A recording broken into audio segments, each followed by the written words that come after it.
Hello, everybody. This is Rick, and welcome to Astral Club. This is Visiting Fourth Dimensional Venus. Before we get into it, though, just to mention a couple things. First up, Patreon. You can support the channel by joining Patreon. When you join, you get a chat function. You can talk with everybody, direct mail to me, and advance podcasts on Sunday. If that sounds interesting, just go down to the description. There's a link there. Next up, astral projection lessons. If you'd like a lesson to learn how to astral project, be glad to work with you.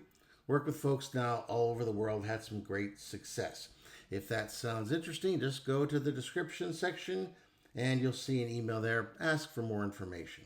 Lastly, thanks button. Yeah, there's a thanks button below. If you like the video or just want to support the channel with a couple of bucks, you can do that. Okay, thanks a lot. Let's get into it now. Visiting fourth dimensional Venus.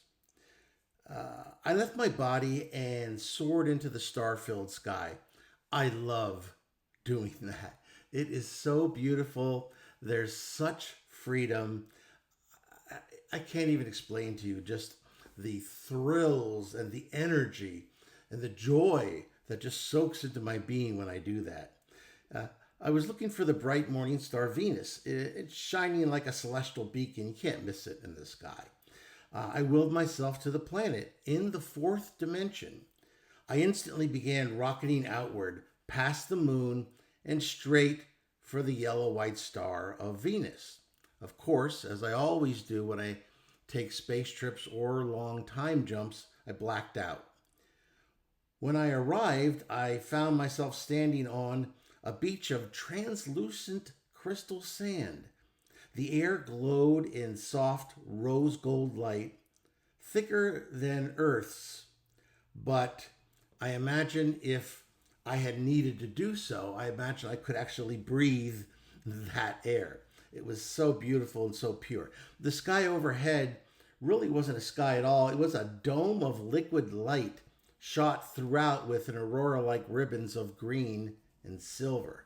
It was really beautiful. I could feel the planet's pulse under my feet. Venus didn't just orbit, it sang. In the distance, shimmering towers rose like spirals of frozen lightning. They weren't built, but grown, each twisting like a seashell made of opalescent glass. Between them, wide canals of luminous water threaded through the city, reflecting the sky like mirrors. I whispered half to myself, "Holy stuff. You weren't kidding, Thor." For those who aren't aware, Val Thor, or Valiant Thor, was a Venusian who supposedly visited Earth in 1957 and talked with President Eisenhower. For once in my life, no sarcasm or jokes came. The place was too surreal, too overwhelming, even for me, and I've seen a lot out there. I soon found I wasn't alone, though. Figures moved along the crystal shore, tall, graceful, dressed in robes that shifted colors like oil and water. They didn't walk so much as glide, their feet making soft impressions in the sand that vanished seconds later. When they looked at me, I felt their recognition, not of my face, but my frequency, like they'd been waiting for me to tune in somehow. One approached, a woman, or at least a being shaped like one. Her eyes held the same calm radiance as Thor's did in the pictures that you can find online, but her expression was warmer, like she knew my clumsy human heart. She didn't speak with words. She sang directly into my mind. "Welcome, traveler. You stand on Atheris, the city of harmonies." I managed to respond telepathically. I'm Rick, Astral Traveler.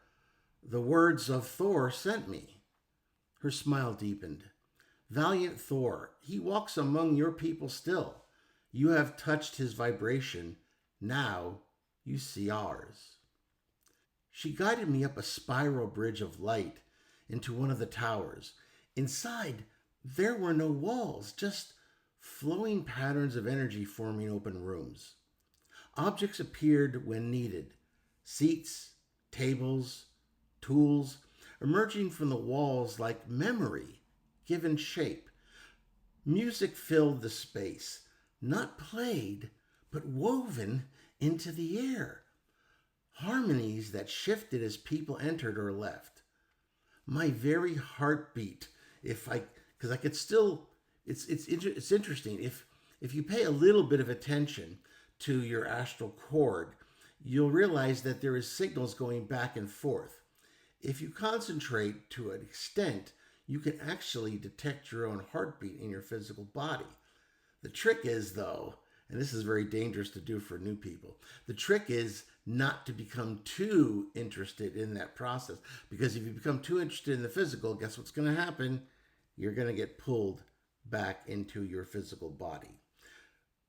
Anyway, she went on. We create with resonance, she explained. Our cities, our travel, our learning, all born of sound and light. It is not magic, but higher octave of the same physics your world barely glimpses.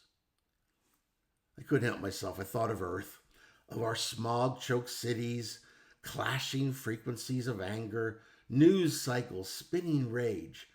The contrast was like tasting clean water after a lifetime of salt water. Why show me this? I asked. She tilted her head. Because you will tell people in your way. Some will dismiss it. Some will feel the echo.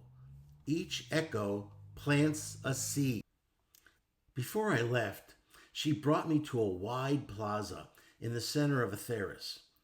At its heart pulsed a massive crystalline sphere, clear yet full of swirling light. This is the heart of Venus, she said. It holds the memory of all who have lived here and the vision of all we will become. We guard it, not for ourselves, but for any species who may rise to join us. I reached out. The sphere hummed, and for a moment I saw images, flashes of Earth in its future. Oceans healing, skies clearing, humans walking with beings like these, not as visitors, but as family. It was almost too much. If I could have cried in my astral, I probably would have shed a tear or two. The emotion was just so overwhelming. And I've gotten used to being able to control my emotions, because when you project in the astral, you have to learn to control your emotions. Because if you experience too much fear, even too much love, it will pull you back to your body. Because remember, the astral cord is a two-way communicator. And if a emotion gets translated down the astral cord and it's too strong, it will be interpreted as a possible threat, and you'll be pulled back to your physical body. I could sense now that I was going to get pulled back to my body. You can always just kind of sense that it's going to happen soon. So I, raised my hand to say farewell, and she did the same too. I guess she kind of felt my thoughts that I wish I could just stay there.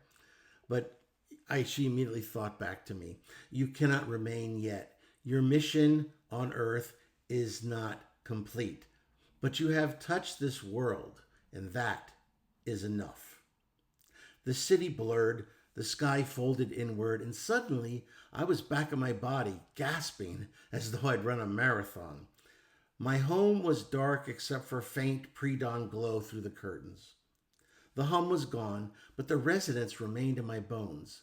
I felt larger, like a part of me had stayed there, and quite frankly, I'm not upset by that.